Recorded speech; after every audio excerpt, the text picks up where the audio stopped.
एक स्थान पर एक साथ जुड़कर इस पावन पुराण साप्ताहिक कथा की तैयारी कर रहे हैं। बड़ा ही आनंद आ रहा है और हम सब इस समय श्री रामचरित्र पर बने हुए हैं। चर्चा चल रही थी, विश्वामित्र जी भगवान श्री राम और लक्ष्मण जी को साथ में लेकर यज्ञ की रक्षा हेतु गए हैं वन को। वहां पर जाकर भगवान ने ताड़का का उद्धार किया है और मुनियों के यज्ञों को संपूर्ण करने के बाद वह मिथिलापुरी को गए हैं। महाराज जनक जो सीता माता का स्वयंवर रचे हुए हैं, विशाल और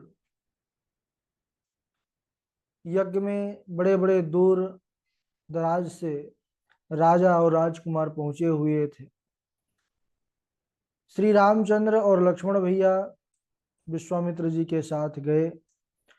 अनेकों राजा अपना अपना बल पौरुष दिखाते हैं, लेकिन किसी से वह भगवान शिव का धनुष हिला भी नहीं।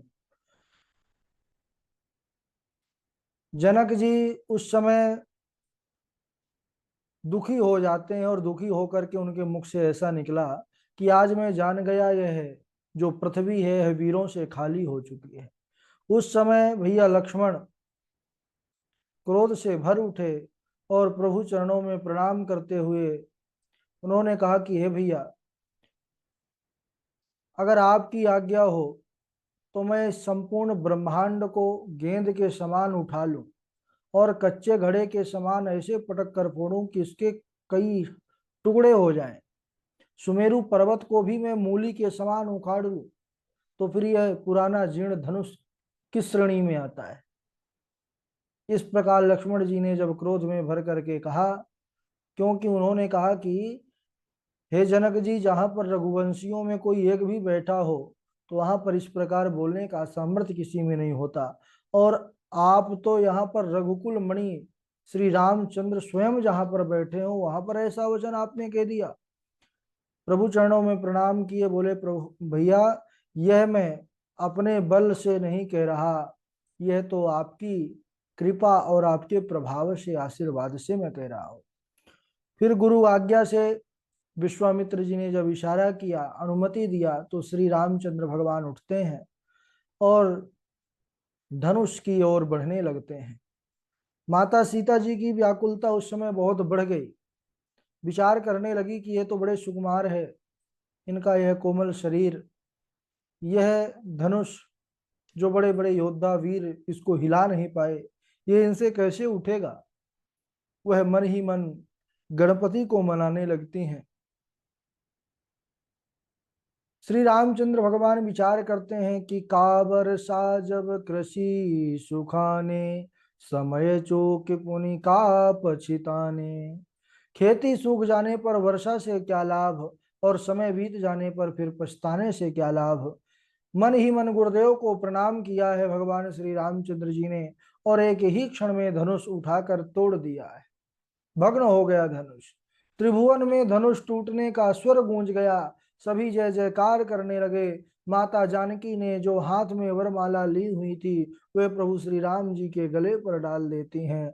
बोलिए सियावर रामचंद्र भगवान की जय। धनुष टूटने का स्वर जब भगवान परशुराम ने सुना, वह भी वहां पर आते हैं। उनको देखकर सारे राजा भयभीत हो गए। ऋषि परशुराम को भगवान श्री राम की जब महिमा का ज्ञान हुआ तो वह उन्हें प्रणाम करके पुनः महेंद्र पर्वत पर लौट आए।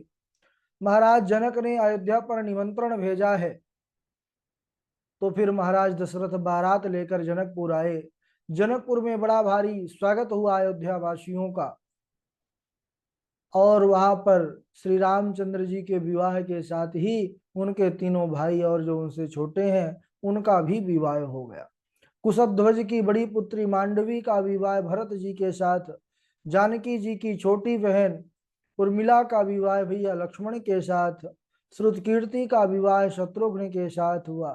अनेकों दिनों तक बारात जनकपुर में रुकी और फिर अयोध्या लौट करके आ गई। एक दिन महाराज दशरथ दर्पण देख रहे थे, और दर्पण देखते देखते उन्होंने क्या देखा कि श्रावण समीप भय शीत के सा मन हो जरठपन असोपदेशा।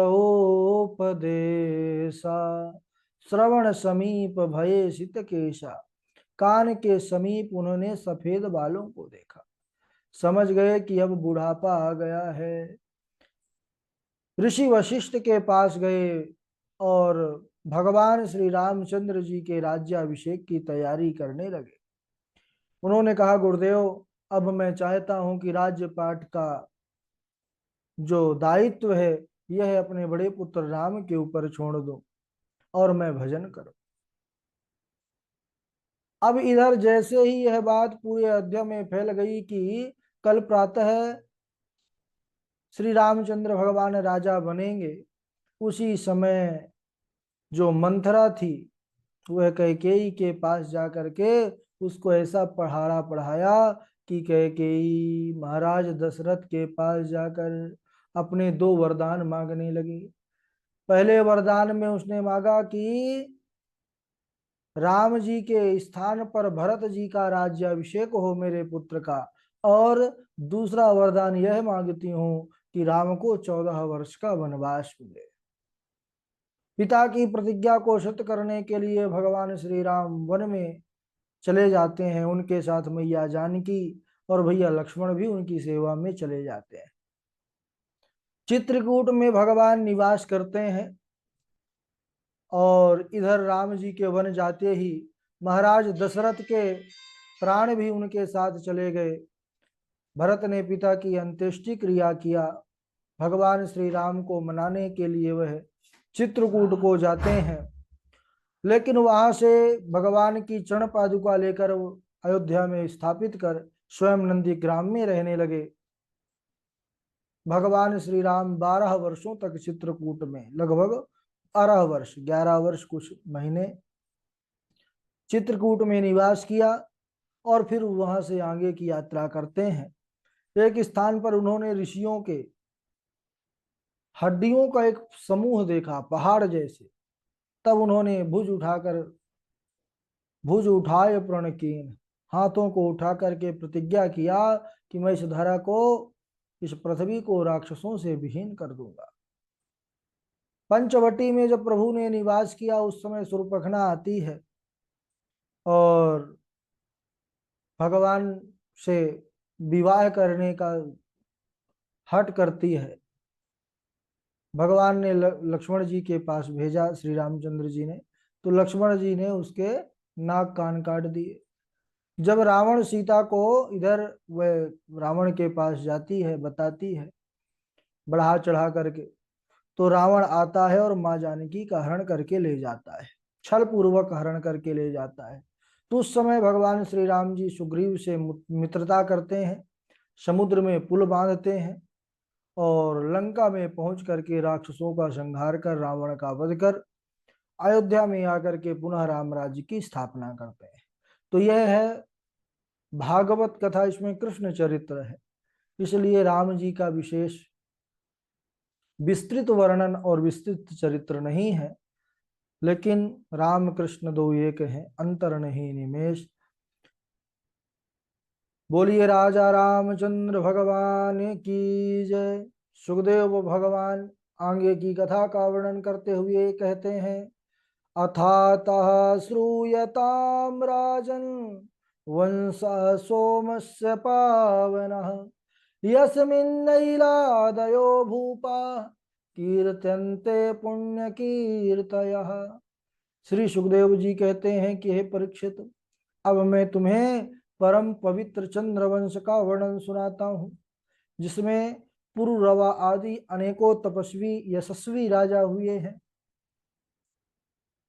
चंद्रवंश का प्रारंभ कैसे हुआ, तो कहने लगे भगवान नारायण की नाभि कमल से ब्रह्मा जी का प्रादुर्भाव हुआ, ब्रह्मा जी की उत्पत्ति हुई, ब्रह्मा जी से अत्रि, अत्रि से चंद्रमा हुए और चंद्रमा से बुध हुए और बुध से ही पुरुरवा का जन्म हुआ। अच्छा, यह पुरुरवा जो थे ये बड़े पराक्रमी थे महाराज। देवलोक तक इनके ऐश्वर्य की, इनके स्वभाव की, इनके गुण की चर्चा हुआ करती थी। देवर्षि नारद के मुख से जब देव अप्सरा उर्वशी ने पुरुरवा के सुंदर रूप, गुण, स्वभाव, बल, संपत्ति का वर्णन उसने सुना, तो वह आकर्षित होकर के महाराज पुरुरवा के पास आई। आकर के निवेदन करने लगी कि हे महाराज, मैं आपसे विवाह करना चाहती हूँ, लेकिन मेरी एक शर्त है। यह मेरे पास 2 भेड़ के बच्चे हैं, आप इनकी हमेशा सुरक्षा करना, क्योंकि यह मुझे प्राणों से भी बढ़कर के प्रिय है। इसके अलावा मैं आपके यहाँ पर केवल घृत पान करके रहूंगी, और सहवास के अलावा कभी मैं आपको निर्वस्त्र ना देख सकूं। अगर इनमें से कोई भी बात आपने वचन को तोड़ा, उसी समय आपको छोड़ करके मैं पुनः देवलोक को चली जाऊंगी। महाराज पुरुरवा ने बात को स्वीकार कर लिया और उस उर्वशी से विवाह कर लिया, जिससे उनको 6 पुत्र हुए। आयु, श्रुतायु, सत्यायु, रय, विजय और जय।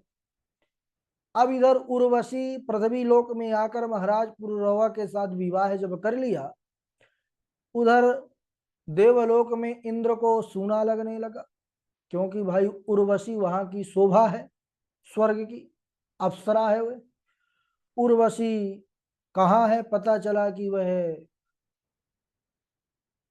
महाराज पुरुरवा के पास है। तो इंद्र ने अपने दूतों को आदेश दिया कि जाओ, किसी भी प्रकार से उसको स्वर्ग में लेकर के आओ। अब इधर गंधर्व जाते हैं, रात्रि में भेड़ों को चुरा करके वह जाने लगे। तो भेड़ों ने आवाज किया, उर्वशी बड़ा अपशब्द कहने लगी राजा को कि देखो, तुमने वचन दिया था, मेरे भेड़ के प्यारे बच्चों को कोई चुराए ले जा रहा है, जा करके तुम रक्षा करो। अब राजा ने विचार किया कि अगर मैं अभी वस्त्र धारण करता हूँ, तैयार होता हूँ, तब तक कोई चुरा करके ले जाएगा, यह चली जाएगी। वह उसी अवस्था में ही, महाराज निर्वस्त्र अवस्था में ही दौड़ पड़े कि अभी तो रात्रि है। लेकिन यह सब देवताओं की चाल थी। जैसे ही वह महाराज पहुंचते हैं, महल से बाहर निकले, वैसे ही गंधर्व बिजली बनकर चमकने लगे आकाश में, और बिजली चमकती है, पूरा उजेला हो जाता है, और उर्वशी ने महाराज को निर्वस्त्र देख लिया। जैसे ही देखा वैसे ही वह वहां से अंतर्धान हो गई, वहां से छोड़ करके राजा को, और चली गई पुनः अपने स्वर्ग में। पुरुरवा के पुत्र आयु से नहुस आदि 5 पुत्रों का जन्म हुआ। नहुस से याति, ययाति, संयाति, आयाति, वियाति और कृति, यह 6 पुत्र नहुस के भी हुए। महाराज ययाति का विवाह दैत्य गुरु शुक्राचार्य की पुत्री देवयानी के साथ हुआ। तो इधर महाराज परीक्षित प्रश्न करते हैं कि हे गुरुदेव, जो महाराज ययाति हैं, यह क्षत्रिय हैं, और देवयानी यह तो ब्राह्मणी है, ब्राह्मण कन्या है, तो यह तो विरुद्ध है धर्म के, विवाह तो होना नहीं चाहिए, लेकिन फिर भी इनका विवाह हुआ, आप सुना रहे हैं। बोले हाँ, तो कैसे विवाह हुआ दोनों में? सुखदेव जी कहते हैं कि हे परीक्षित, एक बार दानवराज वृषपर्वा की पुत्री शर्मिष्ठा, राजकुमारी शर्मिष्ठा और देवयानी, यह दोनों आपस में सखी थी, बड़ी मित्रता थी, क्योंकि गुरुजी भी रहा करते थे राजा वृषपर्वा के राज्य में। अब राजकुमारी और इधर गुरु की पुत्री दोनों आपस में खेलती कूदती रहती। एक बार यह सखियों के साथ शर्मिष्ठा देवयानी को लेकर के जाती है स्नान करने के लिए। वहां पर जलाशय पर जाकर के सब निर्वस्त्र स्नान करने लगी। उसी समय भगवान शंकर की सवारी निकलती है, तो सब देख करके लज्जा के कारण जल्दी जल्दी अपने वस्त्रों को पहनती हैं, लेकिन इधर थोड़ी भूल हो जाती है, एक दूसरे का वस्त्र पहन लेती है।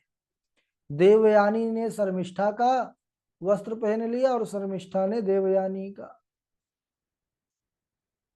अब देवयानी के वस्त्र जब शर्मिष्ठा ने पहन लिए तो देवयानी अनेकों अपशब्द कहने लगी कि अरे मैं ब्राह्मणी हूं, तू तो छत्राणी है और इस प्रकार मेरे वस्त्र तूने कैसे पहन लिए, तेरे इतनी हिम्मत कैसे हुई। अब वह राजकुमारी थी महाराज, राजा की कन्या थी, उसको भी क्रोध आ गया। उसने देवयानी के वस्त्रों को छीन लिया, जो वस्त्र पहने थे उसको भी छीन लिया, और उसको वहीं पर एक कुआं था, उस कुएं में धक्का दे दिया, और वह अपने सखियों को लेकर के अपने घर चली गई, महल चली गई। अब यह देवयानी कुएं में पड़ी रही। यहाँ पर दैव योग से उसी मार्ग से महाराज ययाति का गुजरना हुआ। मध्याह्न काल का समय था, उनको जोरों की प्यास लगी, पास में कूप कुआं को देखा तो गए।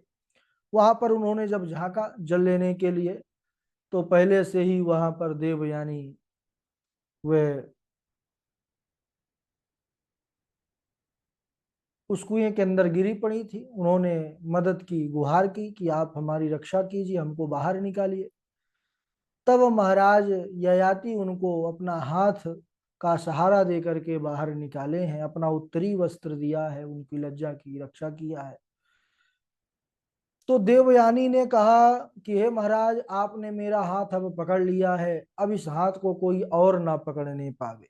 महाराज ययाति ने कहा कि हे देवी, यह कैसे संभव है, आप तो ब्राह्मण की कन्या है, ब्राह्मणी है, मैं एक क्षत्रिय हूँ, हमारा विवाह तो संभव नहीं है। तो देवयानी ने कहा कि महाराज, मेरा विवाह ब्राह्मण कुल में नहीं होगा, क्योंकि मुझे श्राप है, बृहस्पति के पुत्र कच का श्राप है कि मेरा विवाह कभी भी ब्राह्मण कुल में नहीं होगा। इसके बाद दोनों आपस में निर्णय करते हैं और धूमधाम के साथ उनका विवाह होता है। विवाह के बाद इधर गुरुजी को पता चला कि हमारी पुत्री का बड़ा अपमान किया है राजा की पुत्री ने, तो वह वहां से नगर को छोड़ करके जाने लगे। नगर को छोड़ करके जाने लगे तो दानवराज वृषपर्वा ने क्षमा याचना किया कि गुरुदेव, आप इधर से रुष्ट होकर के मत जाइए। बोले हमारे कहने से कुछ नहीं होने वाला है, तुम्हारी पुत्री ने अपराध किया है हमारी पुत्री का, इसलिए जाकर वह अगर मन बना ले कि हमको रुकना है तो हम रुक सकते हैं। राजा ने क्षमा याचना किया। तो देवयानी ने एक शर्त रखी कि जहां मेरा विवाह होगा, दासी बनकर के शर्मिष्ठा यानी तुम्हारी पुत्री को जाना पड़ेगा। पहले के राजा ऐसे होते थे, गुरु भक्ति के लिए वह अपनी राजकुमारी को दासी बनने के लिए वचनबद्ध हो गए। बोले ठीक है, गुरुदेव की कृपा होनी चाहिए। पुत्री को उन्होंने उनके साथ दासी बना करके भेज दिया महाराज। अब इधर इसके बाद क्या होता है आगे के चरित्र में हम लोग श्रवण करेंगे। आज यहीं तक। बोले वृंदावन बिहारी लाल की जय। बारी बारी से सब लोग श्लोक सुनाएंगे। सर्वप्रथम पूर्वी हैं, उनके बाद प्रभाकराचार्य जी हैं, प्रभाकराचार्य जी के बाद बबीता देवी जी हैं, उनके बाद नरोत्तम जी हैं, जय द्विवेदी जी हैं, हरिओम त्रिपाठी जी हैं, और नीरज द्विवेदी जी हैं, भावना जी हैं, नंदा देवी जी, दीपक दीक्षित जी, वर्षा जी। चलिए स्वागत है, प्रारंभ करिए। अच्छा, पूर्वी नहीं जुड़ी हैं, वैष्णवी तिवारी आप सुनाइए। प्रभाकराचार्य जी। राधे राधे गुरु जी। हाँ, राधे राधे। गुरु जी, मैं वो नए श्लोक तो कंठस्थ नहीं किए हूँ, पुराने कुछ याद है, वो आज बता ठीक है, ठीक। रहा हूँ। ओम आदौ राम तपोवनादिगमनं हत्वा मृगं काञ्चनं वैदेही हरणं जटायुमरणं सुग्रीव सम्भाषणं बाली निग्रहणं समुद्रतरणं बाली निग्रहणं समुद्रतरणं लंकापुरी दाहनं पश्चाद रावण कुंभकर्ण हननम् एतद्धि रामायणम्। राधे राधे गुरु जी। बहुत अच्छा। वैष्णवी तिवारी पूर्वी। राधे राधे गुरुजी। हाँ, सुनाइए। मोरे मनोरथ जाना के बसा हो सदा उर सब ही के। सुनो श्रेय सत्य अशीष हमारी, हो जाहि मन कामना तुम्हारी, हो जाहि मन कामना तुम्हारी। नभ भुज बल विधु शिव धनु राहु, गुरु कठोर इति सब काहू। वैष्णवी तिवारी जी। राधे राधे गुरुजी, प्रणाम। राधे राधे। गुरुजी, हम सुभाषिताने सुना दे, श्लोक कभी याद नहीं। क्या? सुभाषिताने सुना दे क्या गुरुजी? हाँ सुनाइए।